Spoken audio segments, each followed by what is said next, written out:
டோலோபார் என்று ஒரு மாத்திரை, சிம்பிள் ஒரு பாராசிட்டமால் மாத்திரை. அந்த மாத்திரை ஏன்னா அடுத்த மீட்டிங்க்கு போகணும், உடனே நம்ம அங்கே தெம்பா இருக்கணும், மூளை வேலை செய்யணுங்கிறதுக்காக ஒரு மாத்திரையை போடுவேன். ஒரே ஒரு டோலோபார், ஒரு அரை மாத்திரை, இல்லை சில நேரத்தில் ஒரு மாத்திரை. நம்ப மாட்டீங்க, அந்த டோலோபார் எத்தனை மாத்திரை ஒரு நாள் சாப்பிடலாம்னு சொல்லி நம்ம நீங்கள் நெட்டில் கூட போய் பார்த்தீங்கன்னா 6 மாத்திரை வரை சாப்பிடலாம், ஒன்றும் பிரச்சனை இல்லை என்று போட்டிருப்பார்கள்.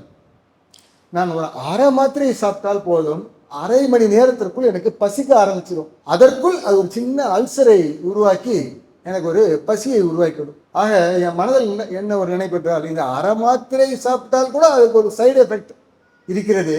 நான் அந்த சில நேரத்தில் அந்த ஏர்போர்ட்டுக்கு போகும்போது அந்த என் முன்னால் இருக்கவங்க இந்த பிரீஃப் கேஸை திறப்பாங்க. அப்படி திறக்கும் போது நான் லேசாக வெட்டிப்பாங்க, பார்க்கக்கூடாது, இருந்தாலும் பார்த்தா அந்த பிரீஃப் கேஸில் பாதி மாத்திரைகள் மருந்துகள். அவங்கெல்லாம் பெரியவங்க, அடிக்கடி டெல்லி பாம்பே செல்றவங்க அந்த பிரீஃப் கேஸை வச்சுட்டு போகிறேன்.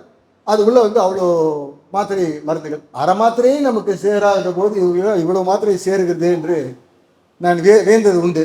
ஆகையால் நான் என்ன செய்தேன் என்றால், ஒரு நாள் கோயம்புத்தூரில் ஆர்கே நேச்சர் கேர்னு ஒரு ரூட்ஸ் கம்பெனி அவருடைய தந்தையார் ஆரம்பித்தார், கணபதியில் இருக்கிறது.